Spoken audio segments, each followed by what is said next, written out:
Hey everyone, a quick request before we get started with today's show. If you enjoy this episode, please consider leaving us a review on Apple Podcasts or wherever else you listen to the show. Reviews are the single best thing you can do to support So to Speak. And if you want to go the extra mile, consider sharing the show on social media or with a friend. Myself and the whole So to Speak team would be immensely grateful. Thank you.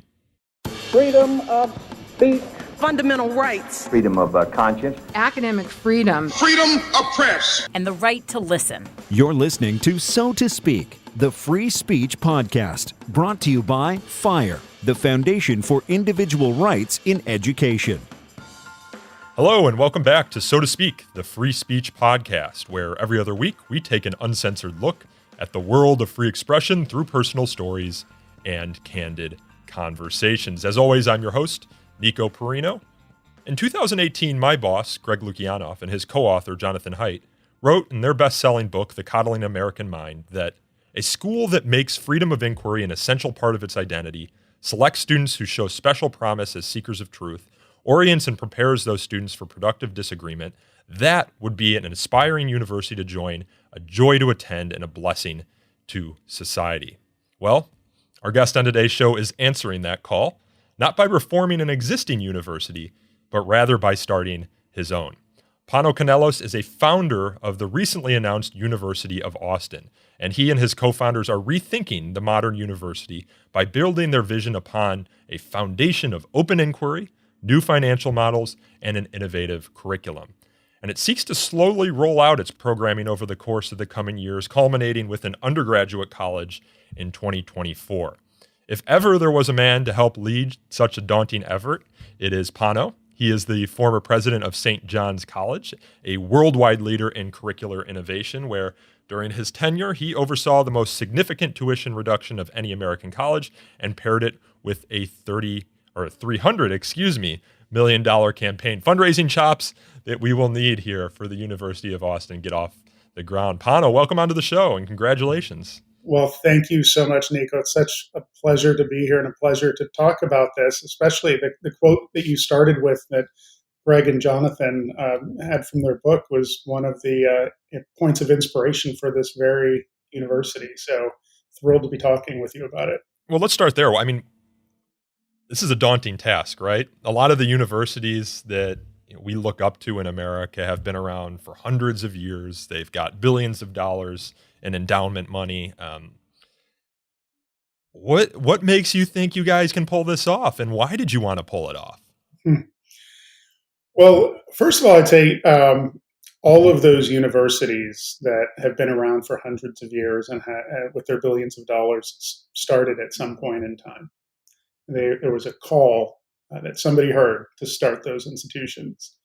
And in many ways, the United States is the birthplace of colleges and universities. We have thousands of institutions here that have all emerged in different places in the country at different times to meet different sorts of urgencies, different moments, whether it was, educating, in the Northeast, educating the early ministers of the colonies, or whether it was, as the country was expanding, the need to provide education to people who were in places where the country is growing, land-grant universities, research universities. We've had faith-based universities, places that are absolutely committed to technology and science. I mean, this is the heterogeneity of higher education in the United States is one of the glories of our culture. So but would you say, Pano, would you say, though, that innovation has started to fade? At least I'm 31 years old. I don't hear of new universities being founded very often anymore. Is that because they've become so bureaucratized, or they've become these little city-state fiefdoms that it's hard to replicate in an innovative way? I mean, it is very difficult to start an institution of higher learning today. I mean, there are issues around accreditation, the money that you need to launch, the funding you need to get started, the fact that there are so many institutions doing so many things. You have to be very convicted about the space that you want to occupy in higher education. So there are a lot of barriers. But this is there are opportunities that come with those things as well. One of the great joys of starting a new institution is you can really set aside all legacy practices and begin from scratch, and retain the things that you think have worked well at institutions and innovate where you need to. And so it's just a joy. Yeah. When I was sort of thinking through this interview and I was thinking about all those legacy practices, and if you would look at the numbers of administrators who have entered the ranks at any given college, it's just ballooned. And with them comes new policies or new additions to the student or faculty handbook. And it's just layer upon layer of new bureaucracy. And I think back, I was like, oh, it must be so refreshing to start something new. You don't have any of that. You could eliminate as much of it as you want. And you get into those years of your development. You've been around. So it's like, who was it? Justinian during the Roman Empire, who said the law in the Roman Empire had become so bureaucratic that he just needed to start from new. And I think it was the Justinian Code, but our ancient history scholars will correct me there. But what's the individual challenge that you guys are? What's the call that you're seeking to answer here? Is it a new model that rethinks the university completely, or is there a particular niche that you are seeking to fill that doesn't exist elsewhere in the country? Happy to answer that. Before I get to that, I want to say, now that you've planted in my mind the image of Justinian, you've made this seem even more daunting. But no, look, let me tell you a little bit about where this started, where the project started, and why we feel like there's a deep urgency for a new university of the sort that we're launching. Look, American universities, the quality of American universities is exceptional. They've been phenomenally successful at educating generation after generation of students, both American students who come from across the world here to seek education. They're wonderful places, but something lately has changed tonally at institutions of higher learning.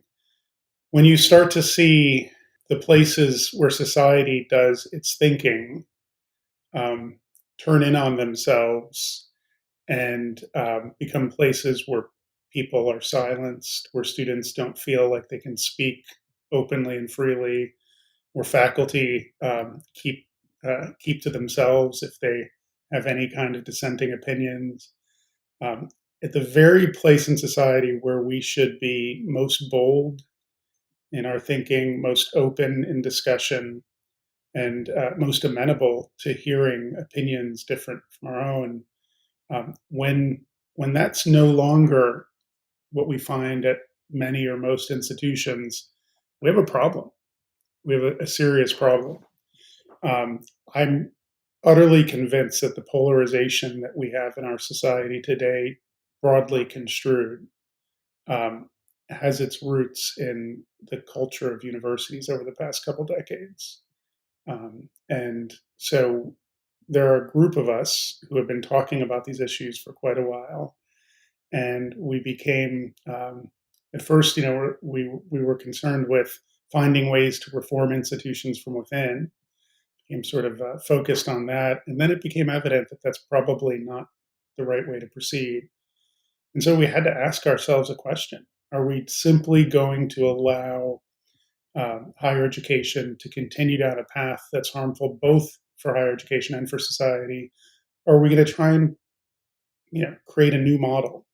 Or maybe not even a new model, that's not the right way. Try and renew the model of higher education in a way that circles back around to open inquiry and civil discourse as the kind of foundational principles. So that's what we decided to do, and that it's inspired by people like Jonathan Haidt and Greg Lukianoff and others who have been advocating for this very thing. We thought, what if you start there? What if you start not with a piece of land, not with a faculty, not with $1 billion? What if you start with principles? And you say, how do you begin an institution that's going to be utterly committed to open inquiry, and utterly committed to civil discourse, and build out from there? And so you start solving for those problems. And so you have the academic questions that arise around that, the questions of the financial model of the institution, the cultural questions in that. And so, with that as a starting point, we've been constructing a new university. And do you have any ideas regarding the infrastructure you're going to put in place to ensure that those principles get upheld?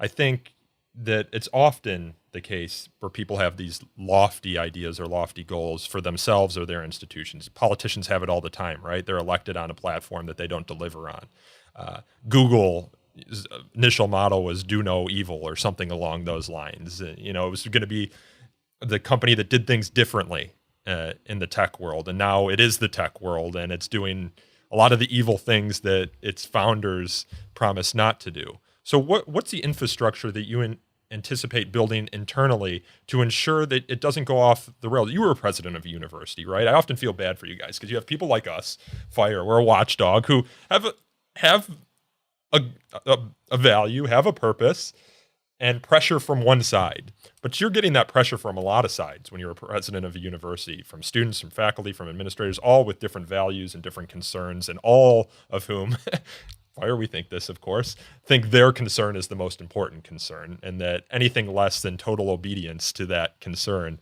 is an abdication of duty. So how do you ensure that those different pressures don't deviate you from the goal that you set out here? It sounds like your market niche is going to be free and open inquiry. So how do we keep that? All right, this is an infelicitous analogy, but it's the one I'm going to use right now. It comes to mind. If you're building an airport and you're doing that before 9/11, you build one kind of airport. If you're building an airport after 9/11, that is after you've identified what the threats are, you build a different kind of airport. The threats to freedom of thought, conscience, freedom of speech that have arisen in higher education over the past couple decades kind of creeped up on us, to be honest. I don't think this was anybody's long-term plan, at least not anybody I know about. Well, I mean, you've been in higher ed for a long time. Is this stuff you were thinking about 20 years ago? Not really. I mean, in retrospect, I see where the inklings of all this came from. But at the time, I mean, when I started college, I was in college from 87 to 91, my undergraduate years. I was a first generation college kid. I came from a Greek family. My dad was an immigrant. My mom was the child of immigrants. And I didn't really know what to expect when I got to college. It was a kind of wonderland.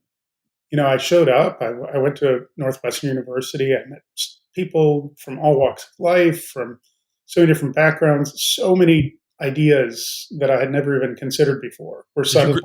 Did you grow up in the Chicago area? Partially in Chicago and then partially in Arizona. Okay, yeah, I grew up in Elmhurst, which is a western suburb. Yeah. And so I got there and I thought, oh my gosh, I was exposed to things that were just so out of my frame of reference. I remember friends of mine who were just committed feminists and other people who were, everything from Marxist to like neo-monarchist. I mean, the whole spectrum.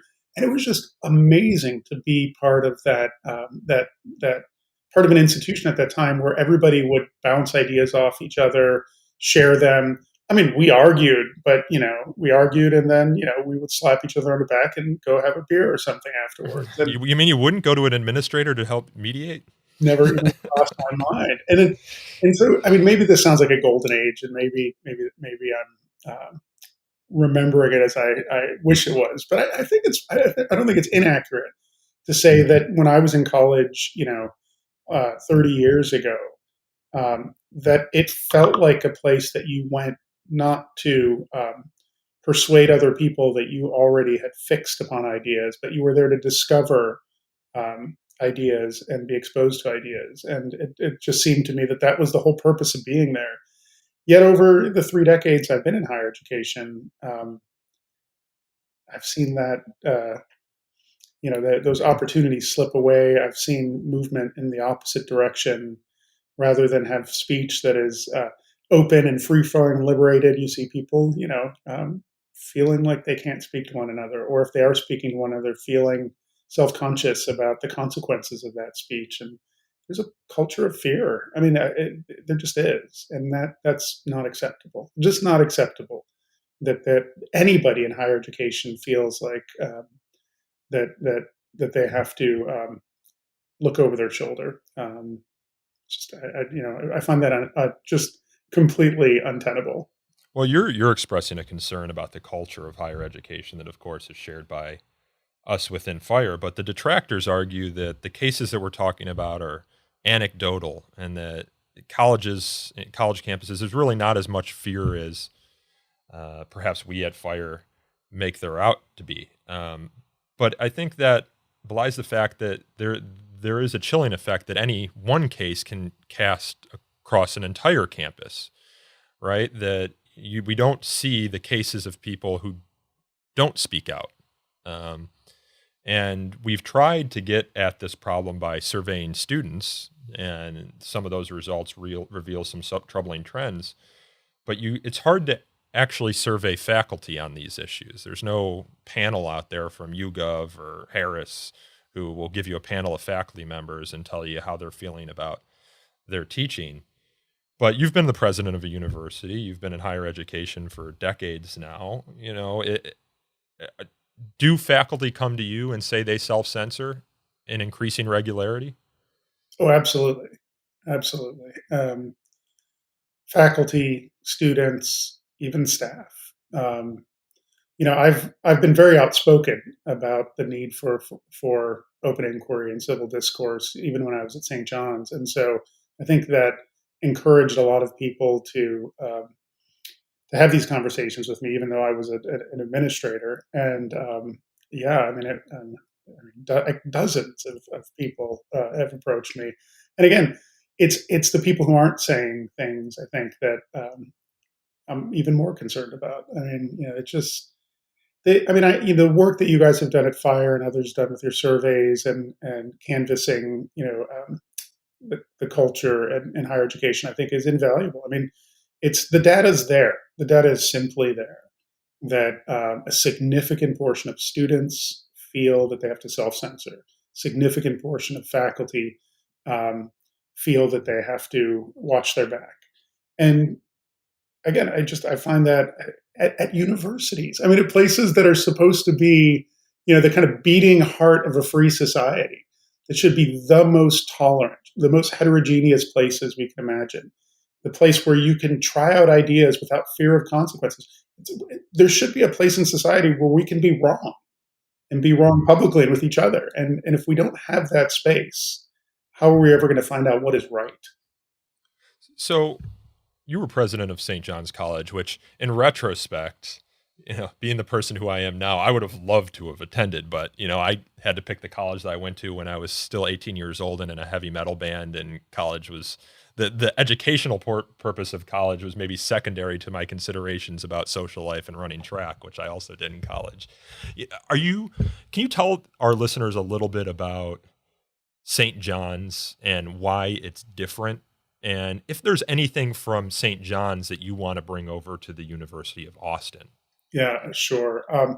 So St. John's I think it's an institution that still does retain, for the most part, a culture of dialogue, discussion, debate, openness. And the reason it's able to do that is that it has a very particular kind of curriculum. The curriculum of St. John's provides a common intellectual experience for students. So there are no majors. You have a 4-year-long liberal arts curriculum where you essentially follow about 200 great books, loosely chronologically, from the ancient world to the modern world, across all subjects: philosophy, literature, mathematics, read books in the science, music, and everything is really discussion based in terms of the experience. And what this essentially provides for students is a foundation in asking the most important human questions, and then thinking about how those questions have been answered over time, looking at some of the most compelling answers, and then trying to come up with our own. So, at the heart of it, the questions that we all should be thinking about as human beings, what is human nature? What is justice? What is beauty? These aren't new questions. They've been asked for a very long time. And so by triangulating, by having students together go through texts that are generally very difficult, very challenging, and trying to parse out what that text or that author was trying to say on these important subjects. That kind of mutual intellectual work creates a culture of trust, because you realize none of you really have the best answer at hand. Nobody in the room does. So you're kind of trying to find an answer that's a little bit better than the one you started with, and you're doing that together. And to me, that's the model for civil discourse, right? Civil discourse we often think of as I have my opinion and you have your opinion, and we're going to talk to each other or at each other for a while. And if we don't strangle each other, it's civil discourse. But that's not what civil discourse is. Civil discourse is the foundation of a free and democratic society. It's people coming together and having conversation, so that we can create a civil culture that is oriented towards finding the best answers to the most important questions. So it's about adding 1+1 doesn't equal 2 in civil discourse. It equals 1,000. You have this kind of exponential effect when you speak constructively with each other and listen to one another. That's civil discourse. It has an important constructive component to it. So what's the curriculum going to look like at University of Austin? Are you working on that currently? And what sort of faculty do you envision hiring? And have you hired any faculty already? So the curriculum, so in many ways, I want to preserve some of the elements of a St. John's education, along with, I did my PhD at University of Chicago. I have deep respect for the Chicago tradition, places like Columbia and their core programs. So the first couple of years in the undergraduate program are going to be built along this common intellectual experience model. We're going to divide our courses into 3 broad areas: humanities, social sciences, and natural sciences. And we're going to pose these questions explicitly, the human questions, in each of our courses, and then try to come to answers together. So, for example, if you're thinking about the question of human nature, reading the Iliad gives you a certain perspective. Thinking about human biology and reproduction gives you a different perspective. So allowing those questions to kind of cross-pollinate. And we are going to use, let's call them the great books, or I prefer just call them great books because I don't think you can really delimit them. We're going to use great books that have provided compelling answers to these questions over time. So that's going to be the first 2 years. And then after that, undergraduates are going to become junior fellows. We're going to set up a kind of constellation of research centers, institutes, think tanks, where the great questions are now looked at in a particular disciplinary context. So we're going to have a center on education and public service, a center on entrepreneurship and leadership, a center on politics and applied history.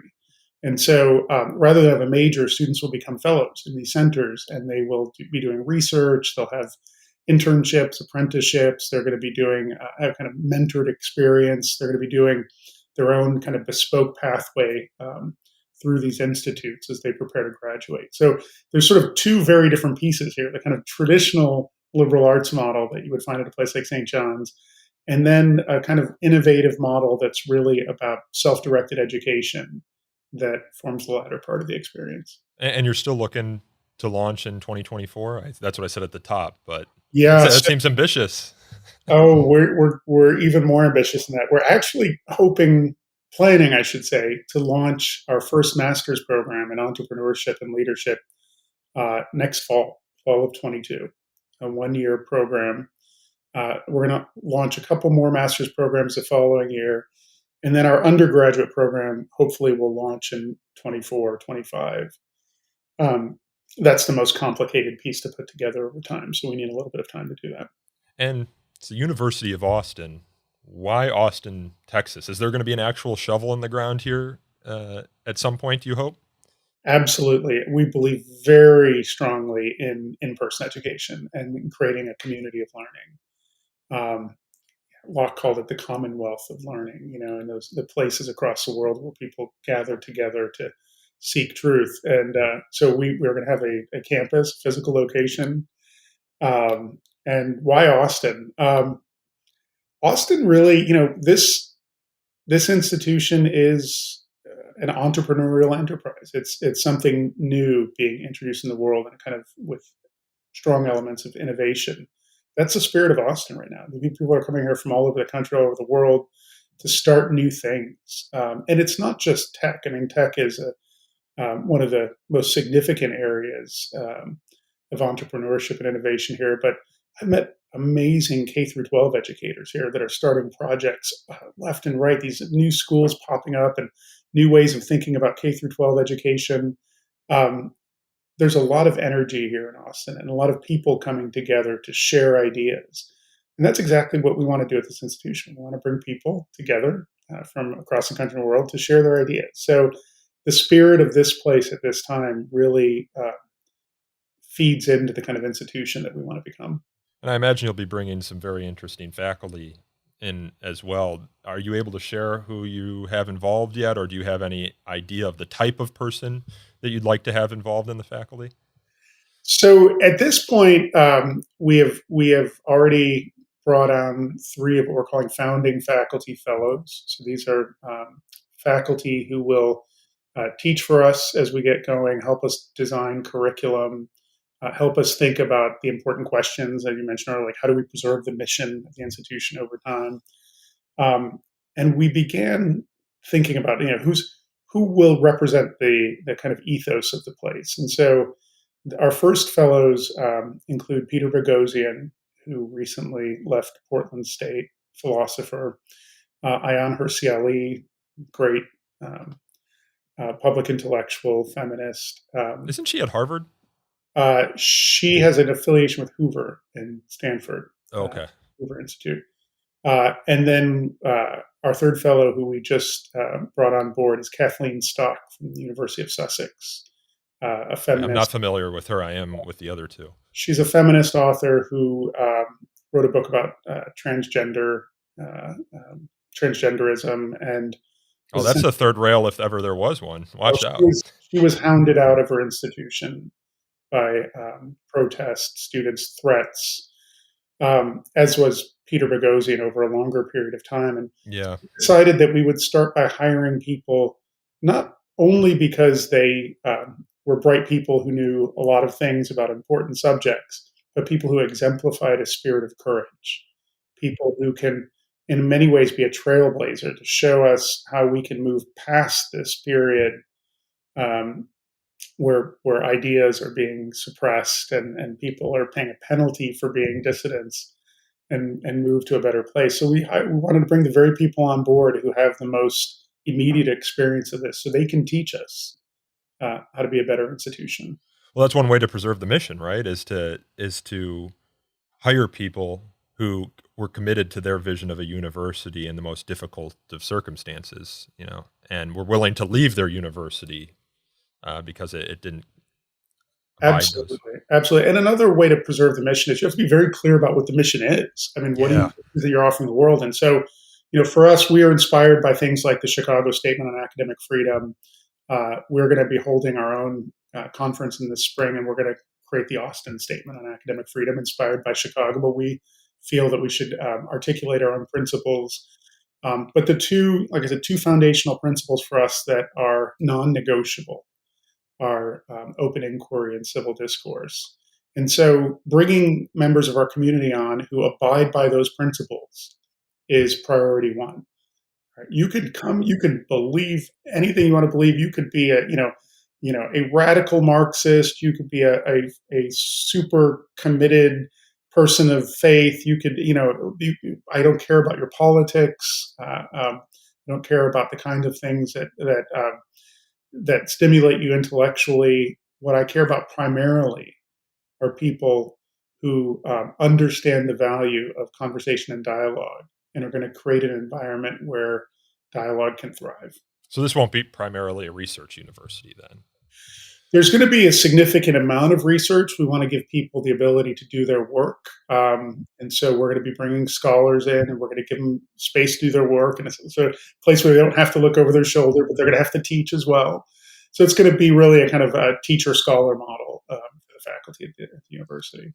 What I have to ask, what about tenure? Have you thought about that? It's interesting. Yeah, of course we think about it. And, one of the great ironies is that the purpose of tenure was to preserve academic freedom. And now the system of tenure is, I think, one of the things that's restricting academic freedom. And let me just say a little bit about that because it might Yeah, sound I was going to ask. intuitive. It's not so much that somebody gets a job for life and they're sort of guaranteed that piece of tenure, I think, that has led to restrictions in academic freedom. It's the way that those people are hired and then evaluated over time. So essentially, faculty hire their peers, evaluate those peers, and ultimately decide whether the candidate for tenure is going to get a permanent position at the institution. I mean, it has to be run up through the administrative regime, but it's 99% of the work is done at the faculty level. And over time, what's happened is, like hires like, and I don't think this has been in kind of insidious or anybody's had an agenda or anything. I just think there's been a natural gravitation towards hiring people who, faculty are comfortable with, whose opinions align loosely with their own. And so over time, statistics bear this out. We've gone from institutions that were, a couple decades ago, minority conservative, maybe, 10, 20% of a department might be conservative, but there was a presence to institutions where, if it's 1%, that's probably par for the course. And that kind of iteration over time in that direction, I think, has been really harmful. And where the academic freedom piece is problematic is if you're only hiring people who are roughly going to agree with your perspective, um, and students who are in graduate school know that. The students who have different perspectives now are not going into PhD programs because they understand that they're not going to be hired at the end of it. So there's a kind of triple filtration process. You have students selecting, to go to graduate school. They learn there that the sorts of things they need to focus on, the kind of opinions that they need to make public are pretty narrow. They go through graduate school. They get their first job. They have spent about 6 years in the tenure clock with that same mindset. They have to kind of continue to toe the line, do things that are in accord with the expectations of their colleagues, and then they get tenured. And then by the time they're tenured, there aren't very many people who are going to have dissenting opinions left. So even at that point where they might be able to express those opinions because they have academic freedom, they have this thing called tenure, there just aren't that many people who are able to take advantage of the kind of full weight of that academic freedom. So to you, it's not so much that tenure is the problem; it's just the pipeline that is created that leads to tenure. Yeah. Ends up filtering out the people who might produce the sort of institutional disconfirmation that you would like to see in your institution. Absolutely. And as a result, tenure is almost not even necessary because people aren't producing dissident or controversial research that might require tenure to protect it. Is it, if I'm interpreting it correctly? Yeah, that's a great summary. And I think that's exactly right. And, so I think it's very important that you give your faculty a sense of security, that they have a home, that they feel secure, that their jobs are valued, and that they can be at a place for a very long time. So I think that's important. So that relationship that they build at the institution, which has come through the tenure process, I think is important. But the configuration of let's say the hiring and promotion process right now has kind of led us to where we are. Isn't there something to be said, though? Just playing with an idea here. Some departments built a reputation around a particular approach to their discipline. Whether it's history or politics or economics, you think of the Chicago School or what they're doing over at George Mason, and people gravitate to a particular department because there is a faculty member who looks at things a particular sort of way, and they may agree or disagree, or they just like that approach and they want to study under that person. So is there a problem then with having departments like that? Or is it okay so long as there are other departments across the country that challenge the theses being presented in those departments? I think it's great to have clusters of people who are kind of all working on similar issues in the same direction, who might share a kind of ethos, share ideas. I think that's just fine. It's but those clusters, there should be a whole galaxy of opportunities for people with different ideas to find places where they can do their work. And I think what we find now at institutions is if you're an outlier, you're somebody who believes in like Austrian uh, economics or something. There aren't many homes left. I mean, you're sort of getting squeezed out, and the opportunity for heterogeneous intellectual pursuit is kind of shriveling up, to be honest. You mentioned at the top, there are many challenges that go with starting your own university. I imagine accreditation is one of them. When I think of new universities, the only one that comes to mind is Minerva University, which I think is based in San Francisco. It took them like 9 years to get accredited. So, what's your approach to that? You need accreditation, right, in order to get, for students to get loans and Pell Grants and that sort of thing. So you do need it for those purposes. If you're going to access federal funding, you need accreditation. We are going to seek accreditation through traditional routes. We are not planning on seeking federal funding. So that's not why we're seeking accreditation. I think the reason we're going to seek accreditation is to give, you're a new institution. You need to give students and faculty confidence that there's oversight, right? Accreditation is really an oversight process to make, quality control. And so an accreditor provides that function. And I think that's very important. Sometimes. I say that because almost all accreditors require that their institutions that they accredit promise free speech and academic freedom. We have written to accreditors hundreds of times, maybe saying, look what's going on at this school. Look at what you require by accreditation. Do you want to get involved here and maybe investigate what's happening? They've never actually gotten involved. The only time they've ever gotten involved was this past week with the situation at Florida. And I don't know if that's because the politics were right for it or they had the right sort of connection, but I find their enforcement of their accreditation standards to be wanting, to say the least. I think that's right. I mean, the accreditors don't generally intervene directly in real time in institutions. I mean, you go through an accreditation process and you have sort of periodic review. Yeah. And I think they exercise a kind of a kind of quiet influence over institutions. You know what their standards are, and you know that you're going to be reviewed. And I think that has a kind of that influence pervades an institution, but never perfectly. Yeah. Just another note on accreditation, because it'll just get me going. We had at Yale, there's a controversy involving a faculty member who allegedly violated the Goldwater rule for psychology. And she filed a lawsuit, and she appealed to Yale's glowing academic freedom promises, the right to think the unthinkable, mention the unmentionable, challenge the unchallengeable. But in court, Yale's lawyers said that's not school policy. So you can't appeal to that one. It's the Woodward report. They have it all over their website. They put it in their alumni documents everywhere. But when faculty members actually seek to cash in on that promissory note, it's not actually delivered. And I bring this up because when Yale certifies that it provides academic freedom promises to its accreditor, what they cite is the Woodward report, the right to think the unthinkable, challenge the unchallengeable, and mention the unmentionable. But, will the accreditor just look at that and say check?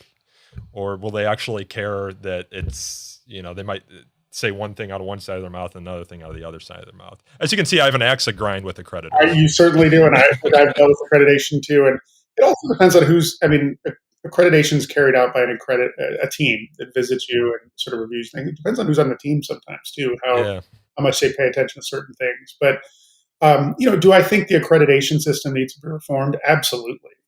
But I can't reform accreditation and build a new university at the same time. Why not? Come on. So maybe down the road we'll see what we can do. I will say that we have started working with an accreditor, a major one, and they're very attentive and warm to the kind of institution that we're planning on. So I'm very hopeful that we've found a good partner in that. Yeah.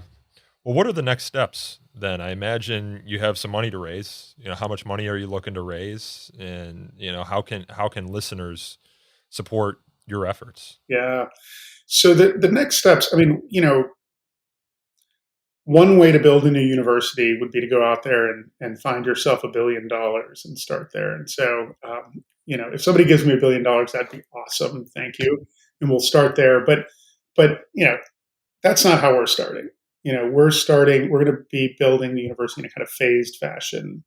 We're starting, with, as I said, a kind of small faculty, small programs, and then we're going to add programs over time as the resources come in to make that possible.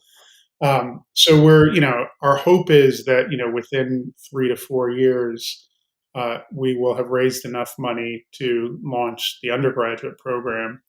And we're pretty confident that we could do that, with a few $100 million. We have we're going to be, we're not going to have a bloated administration. As you pointed out earlier, one of the great things of starting early is you don't start with all these, this kind of bloat. We're going to have a very lean administration. We're going to focus our resources almost exclusively on the classroom and on instruction. We're not going to have sports teams. We're not going to have the proverbial climbing wall and all that stuff, sushi bars. So we're going to have a real kind of low cost delivery model where, rather than spending, as many schools do, 15 or 20% of the tuition that's collected on the classroom, we're going to aim for 75 or 80%. So having a lower cost model means we have less need for a tremendous amount of seed money to start. So a few $100 million will get us going just fine. And as you mentioned earlier, little tiny St. John's College with under 1,000 students is just about to successfully complete a $300 million campaign in a few years. So I think it's not unimaginable that we'll have those resources in time. Are students going to live on campus, or do you anticipate dormitories? We will have some residence halls. Students will also be able to live off campus. I think there's something to be said, especially for undergraduates, about living in a learning community together and building a culture together. There's also something to be said for young people to be adults in the world and living independently. So, I think you want to start off with residence halls and have students there, but then let them live off campus as they move forward. Where can people go to learn more? Do you have a website that people can access? Absolutely. It is U as in the letter U, Austin.org. Well, great. Pano, this has been a fascinating conversation, and I hope to be able to check in with you in a year, 2, 3 years when the undergraduate college is up and running, and see how all these ideas that we discussed here just a few days after the launch of your university, how they've all hopefully come to fruition, and what the challenges have been. You've got your work cut out for you ahead. So I commend you, and I wish you all the luck in the world. Well, thank you so much. And I have to say, it's thrilling to be at this moment in time and to be directly involved with founding university. The thing that's buoyed us up more than anything else is the collection of people who have sort of gathered around to help us with this. From the very beginning, we've had people such as Neil Ferguson and Barry Weiss and Arthur Brooks and Heather Hying, college presidents like Robert Zimmer from Chicago and Gordon Gee from West Virginia. We've had public intellectuals like the playwright David Mamet, or like Jonathan Haidt, Jonathan Rauch, Glenn Lowry, all joining our board and advisory board. You're just ticking off past podcast guests. I mean, if you kept going, I'm sure. these are your people. I know that, and the reason that they're part of our universe is we all believe the same thing. We all believe so deeply in the need for true and frank discussion about the most important things as as us human beings, as flawed and often lost as we are, try to find something called truth, and that's what our institution's about.